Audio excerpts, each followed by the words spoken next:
How to speak with people. Lena harbored a secret frustration, a quiet struggle that gnawed at her confidence. She could effortlessly comprehend complex English articles and immerse herself in captivating movies, yet when it came to speaking, her tongue felt heavy and clumsy. The gap between her understanding and her verbal expression felt like an insurmountable chasm, leaving her often silent in crucial moments. The recurring thought, "I understand English but I can't speak well," became her silent, persistent lament. It echoed in her mind during social gatherings and professional meetings, a constant reminder of her perceived inadequacy. This internal monologue amplified her anxiety, turning simple conversations into daunting challenges, perpetuating a cycle of self-doubt. Her greatest adversary was the pervasive fear of error.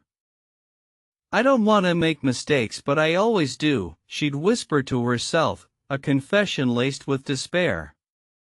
This paralyzing apprehension chained her words, preventing them from escaping her lips. She believed perfection was the gateway to speech, not a destination reached through consistent practice. Each anticipated blunder felt like a public spectacle waiting to happen. The embarrassment of mispronouncing a word or fumbling a sentence loomed large, far outweighing any potential joy of genuine communication. This intense self-scrutiny made every linguistic attempt feel like walking a precarious tightrope. There were days she truly pondered quitting. Why endure this constant frustration, she mused. Why you should not learn English if it only brings such torment and self-criticism. A tiny, insidious voice whispered, suggesting giving up the dream of fluent, effortless conversation entirely, retreating into the comfort of her native tongue. This internal debate created a significant mental block. She saw others speaking English with ease, envying their fluidity, yet her own attempts felt like pulling teeth.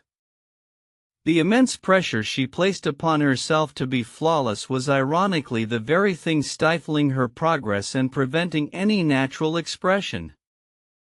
One rainy afternoon, seeking refuge in a quaint, old bookstore, Lena met Ilara.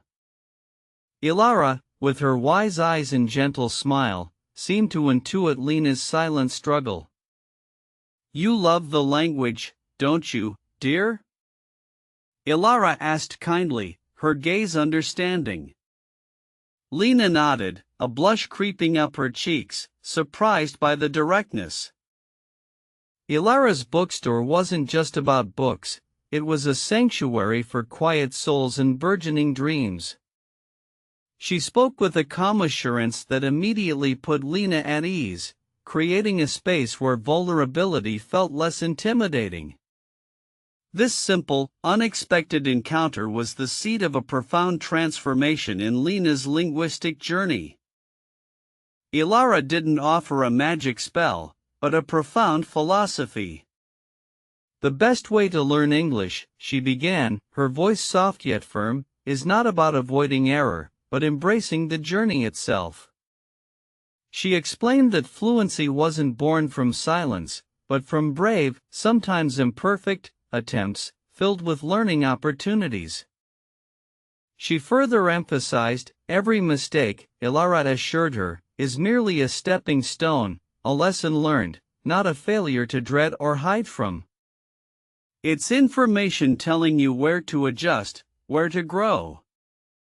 Lena listened intently, a new spark igniting within her, challenging her deeply ingrained perfectionist mindset. Ilara's first concrete piece of advice was simple: listen English, constantly. Lena began immersing herself. She started with podcasts during her daily commute, absorbing the natural rhythms of conversation without pressure. The aim was not to understand every single word, but to attune her ears. She then moved to English news channels while cooking, letting the language wash over her, focusing on intonation and common phrases. TED Talks became her go-to during breaks, exposing her to diverse accents and topics. Her ears became finely tuned instruments, picking up nuances she had previously missed. This consistent auditory immersion, this disciplined practice of listen English, began to subtly rewire her brain. The sounds of English no longer felt foreign or jarring, they became familiar and comforting. This passive absorption built a crucial foundation for her active production, preparing her for the next step. Next, Ilara passionately argued, why you must read English is to expand your world exponentially. Lena devoured novels, starting with simpler young adult fiction, then gradually moving to more complex literary works. Reading built her vocabulary and context, far more effectively than rote memorization. She also explored English articles on topics she genuinely found interesting, from science to history, making the learning process engaging and personal. Reading not only built her vocabulary but also showed her how sentences were structured, how ideas were conveyed eloquently and logically. It provided a visual reinforcement to the sounds she heard, cementing her understanding of grammar and syntax. This dual approach of listening and reading provided a rich, multifaceted exposure to the language, deepening her comprehension remarkable daily, fueling her quiet confidence. The hardest part remained speaking. Ilara suggested a practical approach, how to talk to people in pairs. She introduced Lena to a small, informal conversation group that met twice a week at the bookstore. The idea was to create a safe space, free from judgment. In this supportive environment, participants could practice without fear of criticism or embarrassment. Lena's heart still pounded at the first few sessions, but the shared vulnerability and the peer encouragement proved invaluable. Everyone was there to learn, not to judge, fostering a rare comfort. In these pair sessions, Lena discovered the true secret to how to make confidence in speaking. It wasn't about rehearsing perfect speeches or avoiding all errors, but about genuine connection with another human being. She learned to forgive her pauses, to laugh at her own mispronunciations, embracing imperfection. She focused on conveying her message, however imperfectly, rather than striving for unattainable perfection. Each small victory, each successful exchange of ideas, no matter how brief, fueled her determination and slowly chipped away at her long-standing apprehension, liberating her voice. The conversation group encouraged her to embrace how to speak with people authentically. They practiced role-playing everyday scenarios, from ordering food to asking for directions, making the practice relevant and less daunting. These low-stakes interactions built her practical communication skills. Slowly, the fear began to dissipate, replaced by a growing sense of liberation. How to speak with people, she realized, was less about rigid grammar rules and more about genuine connection and the courage to engage. It was about sharing thoughts, asking questions, and participating. She started initiating short conversations outside the group, taking small, brave steps. Asking for directions, ordering coffee, complimenting strangers. Each brief interaction was a micro-lesson, building resilience and natural flow. Her tongue felt less heavy, her thoughts less jumbled now. This consistent, brave effort, driven by Ilara's wisdom and the supportive group, transformed her internal landscape. The once paralyzing fear of speaking was slowly but surely replaced by an eager curiosity and a newfound desire to connect, to communicate authentically with others. One sunny afternoon, a tourist looked utterly lost near the bookstore, visibly distressed and clutching a map. Without a moment's hesitation, Lena instinctively approached him, her English flowing naturally as she offered directions and reassurance, surprising even herself with her fluency. She explained landmarks clearly, used gestures naturally, and even managed to crack a small, friendly joke that lightened the mood. The tourist smiled, genuinely grateful for her assistance, and Lena felt an unprecedented surge of joy and profound accomplishment. No hesitation, no crippling fear. That day, the old lament, "I understand English but I can't speak well," finally dissolved into thin air. She understood that her previous inability was not a lack of comprehension, but a deeply ingrained psychological barrier, a self-imposed prison of perfectionism. Once that mental block was overcome through consistent practice, brave attempts, and a shift in her mindset, the spoken words found their way, liberated from their internal cage. Her understanding had always been there. Now, her voice was finally free to express it fully. Lena understood that how to improve your English was an ongoing, vibrant journey, not a static destination. She continued her daily listening, her avid reading, and most importantly, her committed speaking practice. Learning became a continuous, joyful exploration. She joined online English forums, watched more complex documentaries, and even started writing short stories in English, finding new avenues for expression and growth. Every day brought new learning, new connections, and deeper insights into the nuances of the language she loved. The initial fear of making mistakes now seemed like a distant, almost forgotten memory. She learned that errors were not indicators of failure but essential feedback mechanisms, valuable teachers. They showed her where to focus, what to revisit, and how to refine her communication.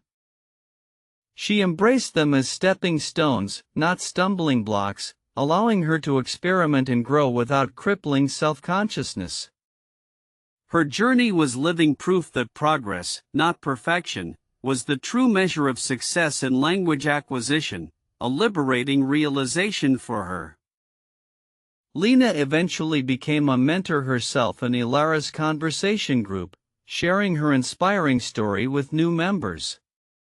She encouraged others who felt paralyzed by fear, reminding them that the path to fluency was paved with courage, consistency, and a willingness to embrace imperfections. She taught them that the best way to learn English was through active engagement, not passive avoidance. Her vibrant confidence became a beacon for those still struggling, showing them that their dreams of speaking English fluently were entirely within reach, waiting to be claimed. She emphasized the power of starting small, taking one brave step at a time. The simple act of saying hello or asking a basic question could unlock immense potential, building momentum for more complex conversations and deeper connections.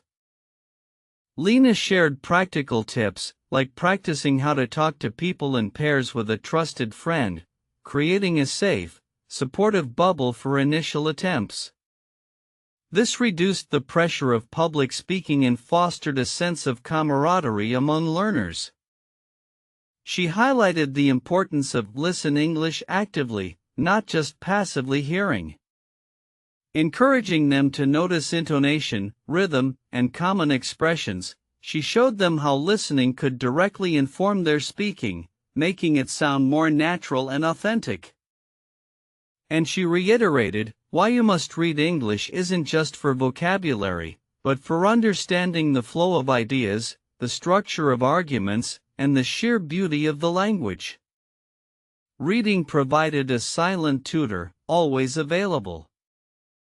For those grappling with "I understand English but I can't speak well," Lena became a living testament that the problem wasn't comprehension, but the internal barrier of fear. She shared techniques for overcoming shyness and building resilience against self-criticism.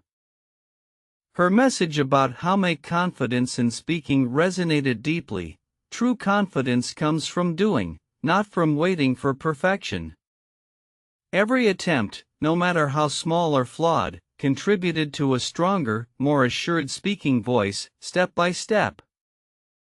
Lena also stressed that how to improve your English is a marathon, not a sprint. Consistency, she argued, trumped intensity. Daily, small efforts compounded into significant progress over time, making the journey sustainable and enjoyable for everyone. She spoke about reframing mistakes as valuable data points, not failures. Each error was an opportunity to learn, to adjust, and to refine one's understanding and expression. This mindset shift was perhaps the most crucial lesson she imparted to her men's. Her story became a powerful narrative of transformation. From a person consumed by the fear of error, Lena blossomed into a fluent, confident English speaker, inspiring countless others to shed their inhibitions and embrace the vibrant world of global communication. The bookstore became a hub for English learners, a testament to Alara's wisdom and Lena's inspiring journey. It proved that the best way to learn English was fundamentally human, through connection, courage, and a persistent belief in oneself, even amidst imperfection. Lena's voice, once hesitant and suppressed, now carried strength and clarity, a testament to her dedication. She proved that the fear of making mistakes, while natural, could be conquered through consistent effort and a supportive environment, transforming dreams into reality. Her journey underscored that fluency isn't about eradicating errors, but about embracing them as part of the learning curve, celebrating every small victory along the way. It was a holistic approach to language acquisition, nurturing both skill and spirit. She often said, "The moment you stop fearing mistakes is the moment you truly start speaking." This simple yet profound statement became a guiding principle for many aspiring English speakers within their vibrant, supportive community. Her path from self-doubt to self-assurance illuminated the power of persistence and positive self-talk. It was a journey of not just learning a language, but of discovering an inner strength she never knew she possessed, unlocking her full potential. The community flourished, built on shared experiences and mutual encouragement.